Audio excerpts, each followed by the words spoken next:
Salut tout le monde! En commentaire, il m'a été demandé comment tu fais pour gérer quand tu mets pas le chauffage dans la maison. Parce que j'avais dit une fois sur un live que, en fait, donc ayant mes enfants une semaine sur deux, je boycottais un peu le fait de dépendre des énergies. Donc en fait, ma maison est chauffée au gaz avec une citerne Primagaz. Et vu le prix du gaz et que moi, quand j'ai pas les enfants, je suis pas souvent chez moi finalement. Donc j'étais pas souvent dans la maison, donc je me disais c'est quand même entre guillemets con de chauffer entre guillemets pour rien. Donc voilà, donc quand je rentre de la caserne, j'allume mon feu pour la nuit. Donc bon, là il fait jour, hein, on est samedi matin.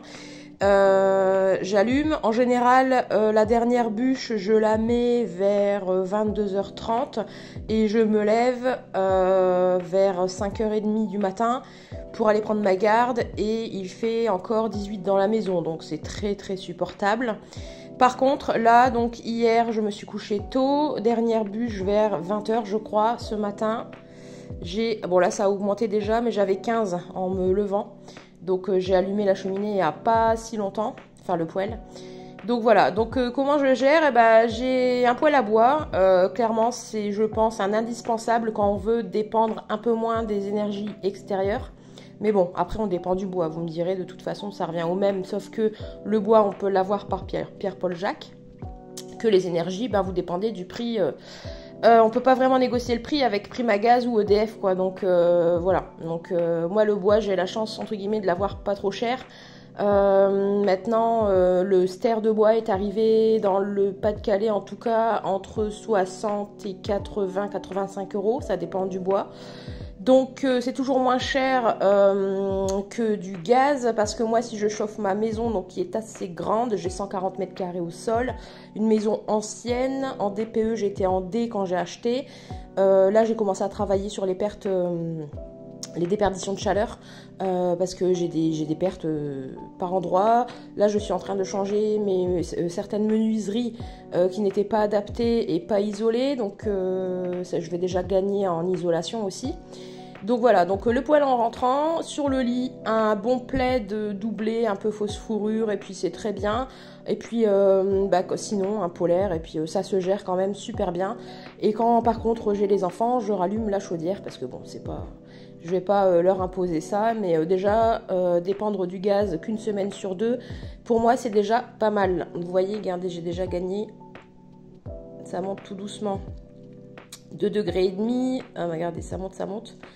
Donc c'est plutôt pas mal, ça monte quand même relativement vite. J'ai un bon poêle, franchement je l'avais pas payé très cher, c'est même pas du Godin, je l'avais eu chez Brico Dépôt, parce que quand je suis arrivée dans ma maison, en fait on me l'a vendu avec soi-disant une chaudière en état de fonctionnement, sauf qu'elle fonctionnait pas du tout. Du coup j'ai dû la faire réparer, enfin c'est mon ex-mari, vous voyez, qui me l'a réparée. On est en très bon terme, donc il m'a donné un coup de main, on l'a réparé à deux, parce que j'avais fait venir un chauffagiste qui lui m'a dit non, elle est foutue, faut la remplacer, tenez, crac, un devis 8000 balles. Sauf que moi je suis une femme toute seule, donc malheureusement des gens peu scrupuleux, voilà, ça essaye. Donc on a réparé ma chaudière, après j'ai fait rentrer du gaz, mais en attendant de trouver ce qu'elle avait, j'ai dû chauffer qu'avec ça, que j'ai dû aller chercher en urgence à Brico Dépôt. J'avais payé moins de 500 euros, ça devait être 430, 450, un truc comme ça. Donc voilà, après j'aurais adoré avoir une cuisinière à bois, mais je pense pas que je la mettrai ici si j'en ai une. Je pense que je vais la mettre dans la cuisine, parce qu'il y a encore des aménagements qui vont être faits dans la maison. Là je termine ma salle de bain, donc vous avez pu voir dans mes vidéos précédentes que je suis en train de réparer ma salle de bain toute seule.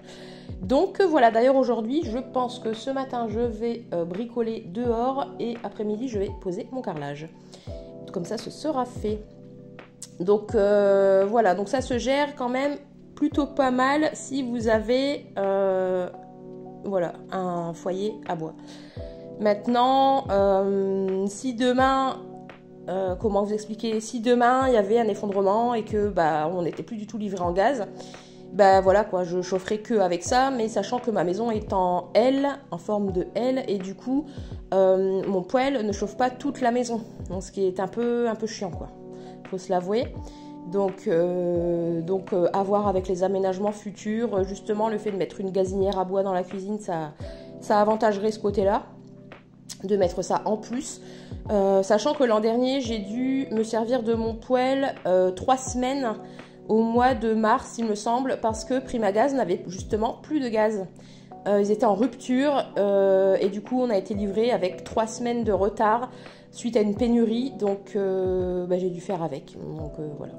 C'est là qu'on se dit justement qu'il faut essayer de ne pas dépendre de ces acteurs extérieurs. Mais bon, c'est pas, je peux comprendre que c'est pas facile, notamment pour les gens de la ville qui dépendent énormément de ces gens-là, EDF, tout ça. Et au niveau du courant, c'est pareil. Alors moi, je regarde pas la télé, donc tout ce qui est habituellement en veille dans un foyer, je débranche. La télé, le boîtier télé Orange, c'est débranché parce que moi je regarde jamais la télé quand j'ai pas les enfants. Qu'est-ce que je débranche? Tout ce qui est cafetière, micro-ondes, tout l'électroménager est débranché en permanence. La machine à laver est débranchée si je m'en sers pas, sèche-linge également. Bref, et j'ai vraiment que mon réfrigérateur, la box internet et mon congélateur qui tournent en permanence. Et le ballon d'eau chaude, bien sûr. Donc, en faisant ça, en débranchant tout, ça c'est un électricien qui me l'avait dit.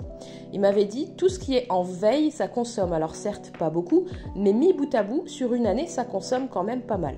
Du coup, j'ai fait ça et j'ai quand même gagné 10 balles par mois sur ma facture EDF. Alors, il y en a qui vont dire, ah, pour 10 euros, oui, mais quand même. Voilà, donc 10 balles par mois en faisant ça.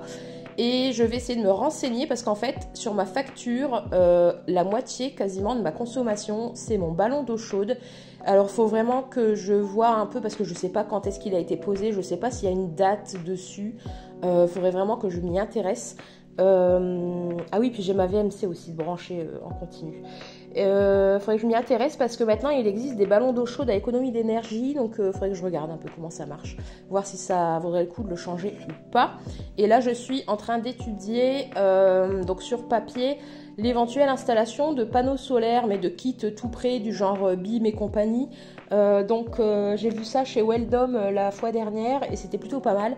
Donc je suis en train de m'y intéresser. Là pour l'instant je suis en étude sur les panneaux BIM, mais je vais regarder ce qui se fait ailleurs en fait. Voilà. Sachant que pour ma consommation, donc moi je suis à 4000 kWh par an, pour 2023 en tout cas.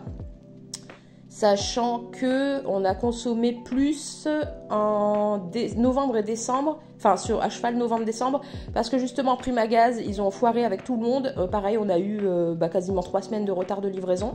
Du coup, pour les enfants, comme ils ont un radiateur d'appoint électrique dans leur chambre, je leur ai mis, parce qu'en fait le poêle, la chaleur, elle monte pas. Donc je leur ai mis, parce que bon, les pauvres, quoi, sinon, voilà. Donc du coup, les radiateurs qui sont des radiateurs, comment on appelle ça ? Inertie, je crois qu'on appelle ça. Du coup, qui consomme normalement pas trop, mais bon, ça consomme quand même, on va pas se le cacher. Ça m'a coûté un peu de rond quand même pour chauffer leur chambre pendant 3 semaines. Donc voilà, donc là, plus en mars aussi, les 3 semaines que ça m'a bouffé. Donc là, sur les panneaux solaires BIM, par exemple, hier, j'ai commencé à calculer, il me faudrait 4 ans pour qu'ils soient amortis. Pour ma conso, 4 ans et demi même je crois. Mais bon, j'ai pas fini mes calculs, donc pour l'instant c'est ce que j'ai calculé, sachant que j'étais sur 2 kits je crois. Donc voilà. Je vous en dirai des nouvelles d'ailleurs, des panneaux solaires. Pour l'instant c'est en étude, mais je pense que c'est une bonne petite alternative pour au moins payer la moitié de sa consommation annuelle en autoconsommation.